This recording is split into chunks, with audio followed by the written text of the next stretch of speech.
नमस्कार दोस्तों, मैं अतुल द्विवेदी स्वागत करता हूं आप सभी का सटीक नेटवर्क में। आगे बढ़ने से पहले आप सभी से एक छोटी सी अपील कि अगर आपको हमारे वीडियोस पसंद आते हैं तो कृपया हमारे वीडियोस को लाइक करें और चैनल को सब्सक्राइब करें। अभी भी हाल ही 4 जून को नरेंद्र मोदी सरकार के बेसिकली जीतने के या जनरल इलेक्शन को कंप्लीट हुए 1 साल पूरे हो गए हैं। 4 जून को पिछले साल ये इलेक्शंस हुए थे। तो आज हम बात करने वाले हैं कि आखिर 4 जून 2024 से लेकर के 4 जून 2025 तक का जो सफर रहा है एनडीए 2.0।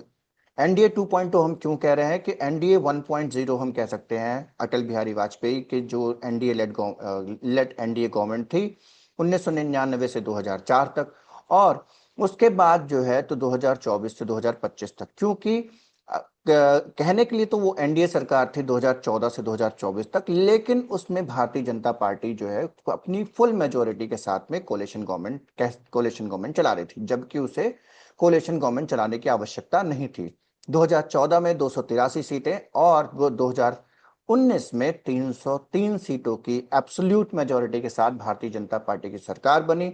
इसलिए उसे मोदी 1.0 और मोदी 2.0 भी कहा जा सकता है। बेसिकली बीजेपी 1.0 और बीजेपी 2.0। अब क्योंकि ये कोलिशन गवर्नमेंट है जहां पर भारतीय जनता पार्टी 240 सीटों के साथ अपने गठबंधन के सहयोगी, जिसमें नीतीश कुमार, चंद्रबाबू नायडू और चिराग पासवान, शिवसेना, जेडीयू, जेडीयू तो मैं बोल चुका, नीतीश कुमार, तो इन सब के साथ मिल करके सरकार चला रहे हैं। तो आइए एक बात समझने का प्रयास करते हैं कि आखिर ये 1 साल में हुआ क्या, और 1 साल में जो इलेक्शंस, जनरल इलेक्शंस हुए, उनका हमारे देश की अलग अलग चीजों पे क्या इम्पैक्ट रहा। सबसे पहले एक देख लेते हैं, एक रिकैप देख लेते हैं कि आखिर 2024 का जो चुनाव था उसमें जो रिजल्ट्स थे वो किस तरीके के थे। तो अगर रिजल्ट्स की बात की जाए तो सबसे पहले हम बात करेंगे एग्जिट पोल्स की। अगर 2024 के चुनाव की आप बात करें और एग्जिट पोल की बात ना करें तो कैसे काम चलेगा। तो 2019 के चुनाव के रिजल्ट्स देखते हैं। सबसे पहले 2019 में 353 सीटें एनडीए की, मतलब थंपिंग मेजोरिटी जिसे कह सकते हैं, मतलब गजब की मेजोरिटी जो मिली थी। और 91 सीटें जो है इंडिया गठबंधन या यूपीए जो भी कह लीजिए आप, और 99 सीटें अदर्स को मिली थी। तो एक तरीके से इंडिया गठबंधन का पूरी तरीके से सफाया हो गया था। उस समय यूपीए था और अदर्स के पास 99 सीटें गई थी, मतलब अदर्स की का से ज्यादा था उस समय पे। अब अगर देखा जाए तो एबीपी न्यूज और सी वोटर का जो सर्वे था 2024 के जनरल इलेक्शंस के लिए, उसने कहा था 368 प्लस माइनस 15 से लेकर के 167 प्लस माइनस 15 जो है इंडिया गठबंधन के लिए, और 368 प्लस माइनस 15 एनडीए गठबंधन के लिए कहा था। Dainik Bhaskar 316 plus minus 34 NDA के लिए, 173 प्लस माइनस 28 इंडिया गठबंधन के लिए, और 41 से प्लस माइनस 8 जो है अदर्स के लिए। इंडिया टुडे एक्सेस माई इंडिया जो सी वोटर एक्सेस माई इंडिया का है, वो 381 से plus minus 20, 148 plus 18 plus minus 18 India गठबंधन के लिए, और 14 प्लस माइनस 6 जो है अदर्स के लिए। वहीं अगर इंडिया टीवी सीएनएक्स का देखा जाए 386 प्लस माइनस 15 और 134 प्लस माइनस 15, 33 प्लस माइनस 5 जो है अदर्स के लिए कहा था। एनडीटीवी का भी लगभग इसी तरीके से था, 377 से plus minus 15, 151 plus minus 10 NDA India गठबंधन, और प्लस 15 प्लस माइनस 5 अदर्स के लिए। न्यूज 24 टुडेज चाणक्य का जो था वो 400 के पार लेके जाता हुआ, काफी काफी सारे सर्वे जो है, एक्सेस माई इंडिया का भी एक है जो कि 400 के ऊपर ले जा रहा है। इंडिया टीवी सीएनएक्स है वो 400 के ऊपर लेके जा रहा है। न्यूज टुडे 24 टुडेज चाणक्य है जो 400 के ऊपर लेके जा रहा है, 415 तक दिखा रहा था। और एक तरीके से विपक्ष का सफाया दिखा रहा था चाणक्य का सर्वे, जहां पे 107 प्लस माइनस 11 का था। वही 36 प्लस माइनस 9 जो है अदर्स के लिए दिखा रहा था। रिपब्लिक टीवी 368 के 368 से 350 से 370 के बीच दिखा रहा था। वहीं 100 विपक्ष के लिए जो है तो 135 के आसपास, 130 से 135 के आसपास, 120 से माफ कीजिएगा, 120 से 135 के आसपास की सीटें दिखा रहा था 30 अदर्स के लिए। टीवी 9 में भारतवर्ष ने भी 346 सीटें एनडीए गठबंधन के लिए और 162 इंडिया गठबंधन के लिए दिखाई थी। तो अगर बात की जाए पूरे इस सिनेरियो की, तो आखिरकार 2024 का जो चुनाव था उसका रिजल्ट क्या रहा? तो 293 सीटें जो हैं फाइनली 2024 में के इलेक्शंस में एनडीए गठबंधन को मिलती हैं। वहीं 234 सीटें जो हैं इंडिया गठबंधन को मिलती है और अदर्स को 16 सीटें मिलती हैं। अब इसमें उल्लेखनीय बात यह है कि 240 सीटें मिलती हैं भारतीय जनता पार्टी को, और वहीं पे कांग्रेस जो मुख्य विपक्षी दल कह सकते हैं जिसे, और 10 साल बाद उसे लीडर ऑफ अपोजिशन का पद भी मिला। तो लीडर ऑफ अपोजिशन बने राहुल गांधी, और उसके बाद 10 साल के बाद और 99 सीटों पे कांग्रेस पहुंचती है। अगर इसमें से 2 सीटें, एक सांगली की और एक अगर पप्पू यादव की 2 सीटों को और जोड़ लिया जाए, जो एक तरीके से कांग्रेस ही उन्हें सपोर्ट करती हुई दिख रही थी, तो टोटल 101 का आंकड़ा पहुंच जाता है। तो ये रही पूरे जनरल इलेक्शन रिजल्ट्स की जो बात है। अब जनरल इलेक्शन रिजल्ट्स के बाद में जो सारी चीजें हुई उसका एक विश्लेषण कर लेते हैं शॉर्ट में। तो इलेक्शन रिजल्ट्स जो थे, जो एनडीए लेड बीजेपी थी, वो उसने तीसरी बार सरकार बनाई, लेकिन अब वो एलाइज के ऊपर डिपेंडेंट सरकार बन गई, इसीलिए हम इसे एनडीए 2.0 कह रहे हैं। एनडीए 1.0 वाजपेयी जी की, और एनडीए 2.0 नाउ अब मोदी जी के नेतृत्व में। इंडिया अलायंस, जैसा कि एग्जिट पोल दिखा रहे थे, उससे विपरीत जा करके बहुत ही अच्छा परफॉर्मेंस करते हैं 235 सीटों के आसपास। इनफैक्ट कई सारे जो विश्लेषक हैं उनका यह मानना है कि अगर यहाँ पे 10 से 15 सीटें और बीजेपी की कम होती और इंडिया गठबंधन की ज्यादा होती, तो क्या पता कि सरकार में इस समय पे इंडिया अलायंस की सरकार बनी हुई होती। 10 से 15 सीटों का ही एक तरीके से मार्जिन है। आप इस बात को इस तरीके से समझ सकते हैं कि अगर 15 सीटें इधर कम होती है तो 15 सीटें उधर बढ़ जाती हैं, 250 के आसपास पहुंच जाते हैं। और ऐसा कहा जाता है कि काफी देर तक जो है, अगर इंडिया गठबंधन 250 के ऊपर चला जाता, तो क्या पता कि नीतीश कुमार और चंद्रबाबू नायडू जो हैं और कुछ छोटे छोटे दल शायद जो है तो इंडिया गठबंधन को अपना सपोर्ट दे सकते थे। ये हो गई क्या हो सकता था की बात, लेकिन क्या हुआ? मोदी जी ने तीसरी बार शपथ ली, और वो भारत के दूसरे ऐसे प्रधानमंत्री जिन्होंने लगातार तीसरी बार शपथ ली हो। 3 बार प्रधानमंत्री इंदिरा जी बनी, लेकिन उनके कार्यकाल में बीच में एक गैप था। लेकिन मोदी जी नेहरू जी के बाद तीसरे प्रधानमंत्री बने जिन्होंने लगातार तीसरी बार शपथ ली। अब इसके बाद की जाए स्टेट वाइज, अगर हाईलाइट की बात की जाए, जो बड़े स्टेट्स थे जहां पे काफी चेंजेस देखने को मिले, वहां पे टीएमसी ने अपना पुराना परफॉर्मेंस रिपीट किया और भारतीय जनता पार्टी की 5 सीटें कम हो जाती हैं वेस्ट बंगाल में। वहीं अगर बात की जाए केरला की, तो केरला में बीजेपी जो है अपनी पहली सीट दर्ज करती है। थ्रिसुर से उनके सुरेश गोपी जो है तो सांसद चुन करके आते हैं। तो केरला में भारतीय जनता पार्टी ने अपना खाता खोला, ये एक बहुत बड़ी खबर है। अगर महाराष्ट्र की बात किया जाए तो महाराष्ट्र के नतीजे काफी शॉकिंग थे, जहां पर 30 सीटें इंडिया अलायंस ने जीती हैं, और अगर इसमें एक सीट सांगली की जोड़ ली जाए तो 31 सीटें हो जाती हैं। तो टोटल 31 सीटों के आसपास जो है तो इंडिया अलायंस का परफॉर्मेंस रहा, जो कि काफी अच्छा परफॉर्मेंस माना जा सकता है महाराष्ट्र के पर्सपेक्टिव की बात की जाए। अब इसका इंपैक्ट क्या हुआ? अब एग्जिट पोल जिस दिन लॉन्च हुए थे उस दिन शेयर मार्केट करीब 2 से 3 हजार पॉइंट के आसपास, 2000 पॉइंट से ज्यादा जो है बढ़ गया था। लेकिन जिस दिन इलेक्शन के रिजल्ट्स घोषित होना चालू हुए उस दिन शेयर मार्केट बुरी तरीके से गिरा, और इन्वेस्टर्स ने बहुत सारा अमाउंट ऑफ जो large amount of money has been lost into the share market because of this debacle. क्योंकि exit poll clear cut NDA government को बहुत बड़ी मेजोरिटी दिखा रहे थे, और अगर देखा जाए तो शेयर मार्केट जो है इस बात को एंटिसिपेट करके, क्योंकि गवर्नमेंट की कंटिन्यूएशन थी, एंटिसिपेट करके शेयर मार्केट काफी तेजी से बढ़ा एग्जिट पोल के दिन, और अचानक से जैसे ही इलेक्शन के रिजल्ट घोषित होना चालू हुए, धड़ाम से शेयर मार्केट नीचे आ जाता है। अब रिएक्शंस की बात करते हैं कि क्या क्या रिएक्शंस हुए। तो अपोजिशन ने इसे एक मोरल विक्ट्री कहा। आपने देखा होगा कई सारे टीवी चैनल्स में जहां पर अपोजिशन लड्डू बांट रहा था, कांग्रेस काफी खुश नजर आ रही थी, और काफी सारे जो लोग थे उन्होंने खुशियां मनाई। खुशियां मनाना बेसिकली एक तरीके से ऐसा कहा जा सकता है कि ये एक ऐसा इलेक्शन था, जो जीता था वो नाखुश था, वो शायद दुखी था, और जो नहीं जीता था, जो बेसिकली नहीं जीता था, वो खुशियां मना रहा था।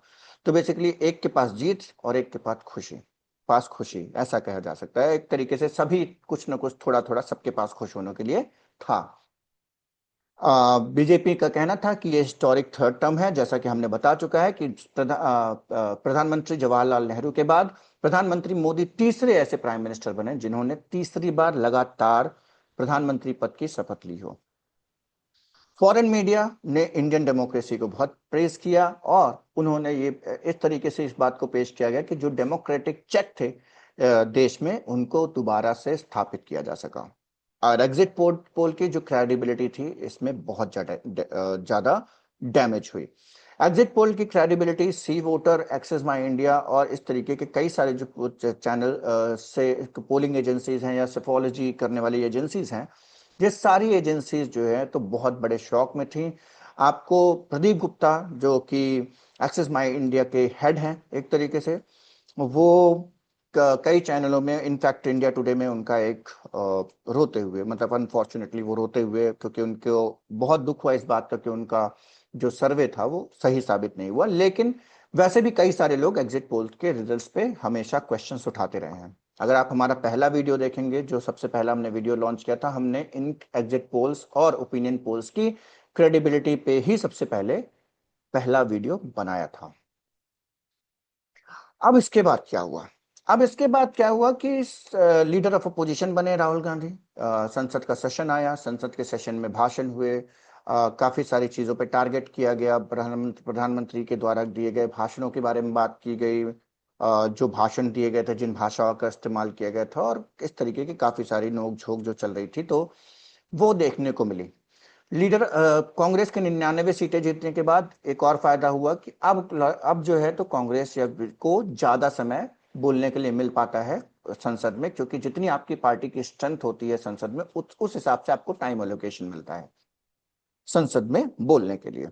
तो ये सारे फायदे हुए कांग्रेस को संसद में उनकी रिप्रेजेंटेशन बढ़ने से। फिर इसके बाद अपोजिशन का बहुत ही ज्यादा इस समय पे उनका उत्साह बढ़ा हुआ था, सबको काफी उम्मीदें थी। हरियाणा, जम्मू कश्मीर, झारखंड और महाराष्ट्र के चुनाव होने वाले थे। वन नेशन वन इलेक्शन कहने वाली party, one nation one election करने वाला इलेक्शन कमीशन, इस तरीके के रिकमेंडेशन करने के बाद भी 4 राज्यों के चुनाव, जो कि 2 से 4 महीने के अंदर हो जाने चाहिए, तो दोनों चुनाव, चारों राज्य के चुनाव इनफैक्ट साथ में किए जा सकते थे, उनको अलग अलग किया गया। 2 राज्य पहले और 2 राज्य बाद में। हरियाणा, जम्मू कश्मीर पहले किए गए, बाद में झारखंड और महाराष्ट्र का चुनाव हुआ। हरियाणा में अनएक्सपेक्टेडली पीछे से आकर के कांग्रेस को हरा करके भारतीय जनता पार्टी, जो कि पूरे चुनाव में पीछे दिख रही थी भारतीय जनता पार्टी, और उसने जो है तो बहुमत के साथ पे अपनी सरकार बनाई। दोनों के वोट शेयर में शायद 1% से भी कम का फर्क है इस समय हरियाणा में, अगर देखा जाए तो। वहीं दूसरी तरफ देखा जाए जम्मू कश्मीर में, जम्मू में भारतीय जनता पार्टी का ठीक ठाक पर अच्छा परफॉर्मेंस रहता है, कश्मीर में नेशनल कॉन्फ्रेंस का परफॉर्मेंस अच्छा रहता है, और कांग्रेस को दोनों जगह पे इतना ज्यादा परफॉर्मेंस नहीं मिलता है। लेकिन जम्मू कश्मीर में कांग्रेस और नेशनल कॉन्फ्रेंस की एक कोलिशन गवर्नमेंट बनती है, जिसमें नेशनल कॉन्फ्रेंस जो है मोस्टली, ज्यादा से ज्यादा एक बात कही जा सकती है कि लगभग एक क्लियर मेजोरिटी की तरफ नेशनल कॉन्फ्रेंस दिखती है। हरियाणा में 40 से नीचे कांग्रेस पहुंच जाती है और भारतीय जनता पार्टी 50 के आसपास दिखाई देती है। ये हो गया जम्मू कश्मीर का और हरियाणा का। उसके बाद आया महाराष्ट्र और झारखंड का। महाराष्ट्र का जो चुनाव था उसमें कई सारी चीजें हुई, और महाराष्ट्र में 220 सीटों से ऊपर जाकर के महाविकास आघाड़ी ने सरकार बनाई। महाविकास आघाड़ी की ये सरकार बनी, और जहां पर कई सारी जो योजनाएं थी, लाड़की बहन, लड़का भाऊ और इस तरीके से कई सारी योजनाएं जो सोशल वेलफेयर की स्कीम्स हैं, उन सबको लॉन्च किया गया, उनके 2-2 3-3 किस्तें दी गई, और उसके बाद चुनाव कराए गए। इनफैक्ट कहा जाता है कि चुनाव इसीलिए डिले किए गए जिससे कि लोगों के हाथ में पैसा जा सके और लोग वोट करने के लिए तैयार हो सके। महाराष्ट्र, उसके बाद आते हैं झारखंड की तरफ। झारखंड में जो है तो हेमंत सोरेन की सरकार अनएक्सपेक्टेडली, जहां पे झारखंड में उम्मीद की जा रही थी कि शायद झारखंड के चुनाव को एनडीए गठबंधन जीत जाएगा, उसके उलट इंडिया गठबंधन ने वहां पर एक क्लियर मेजोरिटी की सरकार बनाई। वहां पर भी मैया मैया सम्मान योजना के तहत कई सारी चीज सोशल वेलफेयर स्कीम्स चलाई गई थी। आजकल आप जानते ही हैं हर जगह पे इस तरीके की महिला सम्मान की योजनाएं 1,000 रुपए, 1,500 रुपए, 2,000, 2,100 इस तरीके की बातें की जाती हैं और कई से कई जगह पे दी भी जा रही हैं।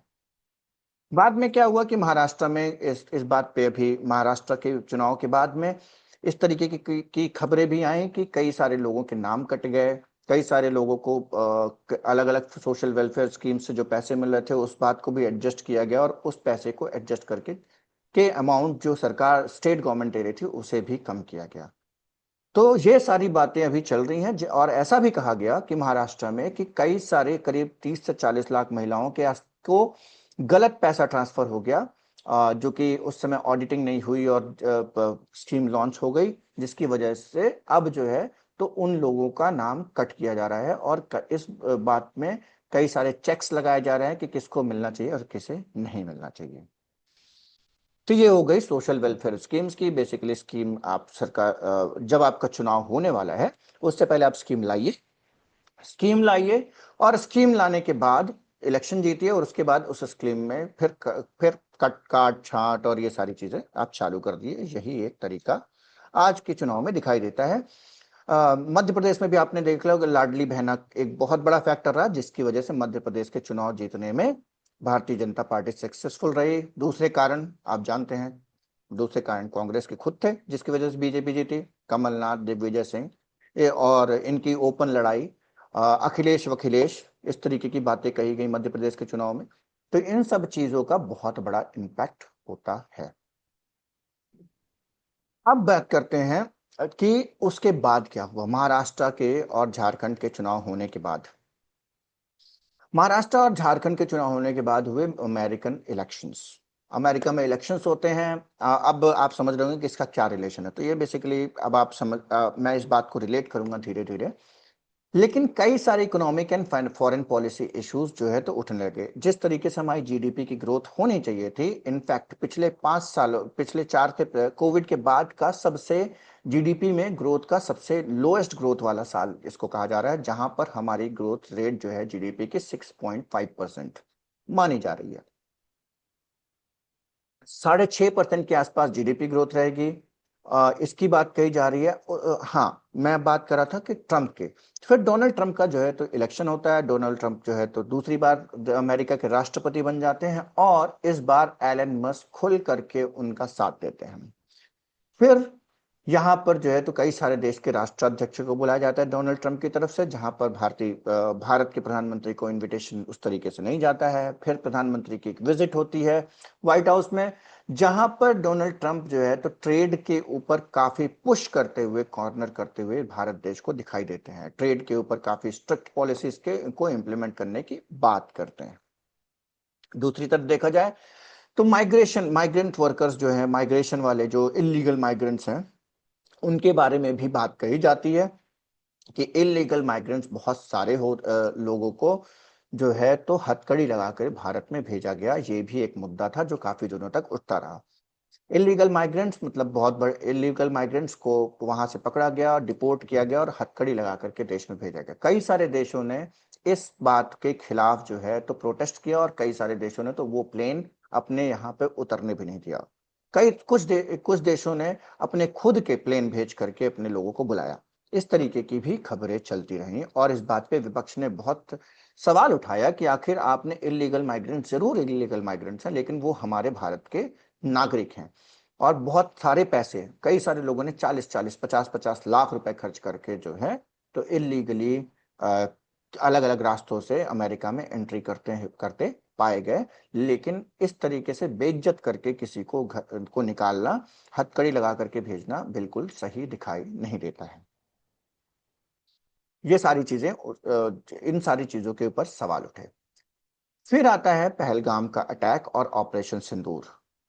पहलगाम में 22 अप्रैल 2025 को एक बहुत ही अनफॉर्चुनेट, मतलब गुस्से, रेज, जो भी आप जितने भी जैसे भी शब्द यूज कर सकते हैं, जितने भी खतरनाक शब्द यूज कर सकते हैं, उस तरीके की घटिया, गिरी हुई कायराना हरकत, जहां पर 26 लोगों को मार दिया जाता है और धर्म पूछ करके मार दिया जाता है।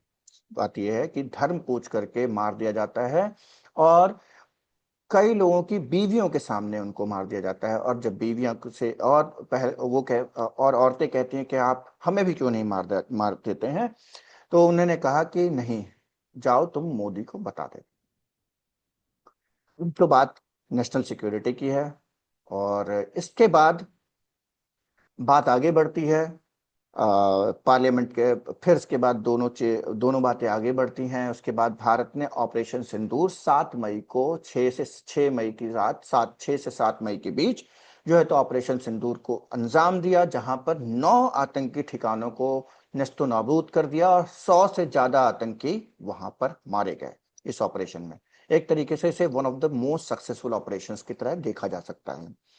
इसके बाद पाकिस्तान ने रिटेलिएशन किया। पाकिस्तान ने अपने ड्रोन्स भेजे, फाइटर जेट्स भी चलाए और पाकिस्तान के फाइटर जेट्स का भी लॉस हुआ।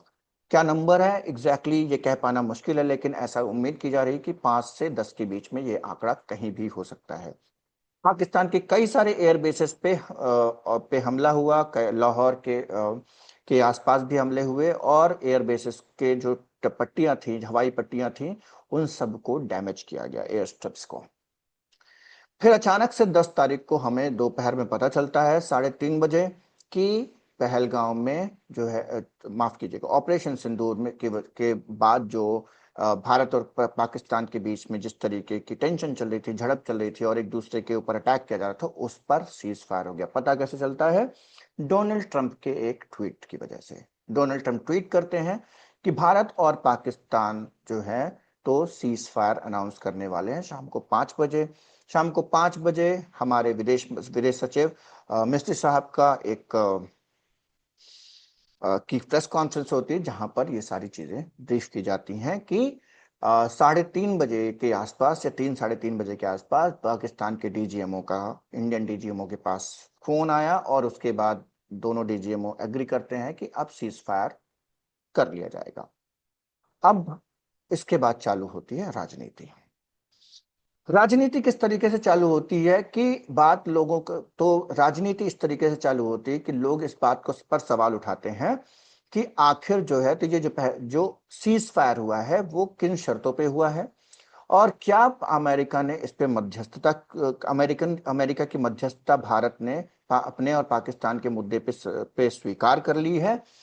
इस तरीके की बातें उठने लगी और इसी बीच एस जयशंकर जी का एक बयान आता है जिसको इस तरीके से इंटरप्रेट किया गया कि at the start of the operation way informed Pakistan. अब इसके जो है तो कई सारे मायने लोगों ने निकाले, विपक्ष ने अलग मायने निकाले और विदेश मंत्रालय की तरफ से या सरकार की तरफ से इसके बहुत सारे स्पष्टीकरण आ चुके हैं। फिर भी इन सवालों पे अभी भी एक धूल सी जमी हुई है जिसका कोई भी प्रॉपर या सही जवाब अभी तक नहीं मिल पाया है। अब ये सारी बातों के बाद में आप समझ सकते, एक और बात आई कि पहलगाम हमला, जब ये ऑपरेशन सिंदूर चल रहा था 7 से 10 मई के बीच में, जब पाकिस्तान और इंडिया एक दूसरे के ऊपर ड्रोन और हवाई हमले और मॉडर्न वॉरफेयर के तहत जितनी टेक्नोलॉजीज है उनको यूज करके एक दूसरे के ऊपर अटैक कर रहे थे, उस समय पर पाकिस्तान को साथ मिला अजरबैजान, तुर्की और चाइना। ये 3 देश थे जो पक्की खुल करके ओपनली जो है, जिन्होंने पब्लिक ओपनली आकर के कहा कि हम पाकिस्तान के साथ हैं इस पर्टिकुलर मसले में। वहीं दूसरी तरफ अगर देखा जाए तो भारत के साथ खुलकर उसका समर्थन करने वाले देशों में एक इजराइल और अफगानिस्तान, 2 ही देश थे जिन्होंने खुलकर भारत का इस ऑपरेशन के तहत या भारत का जो एक्शन था उसमें सपोर्ट करते हुए दिखाई दिए। इसी बीच ऑपरेशन सिंदूर के खत्म होने से पहले ही पाकिस्तान, जो कि ऑलरेडी आप समझ सकते हैं कि उसकी इकोनॉमिक हालत तो मतलब गत से गत है, बुरी से बुरी हालत से गुजर रहा था, उसे आईएमएफ से लोन मिल जाता है। अगर मैं गलत नहीं हूं तो $2.2 बिलियन का लोन मिल जाता है।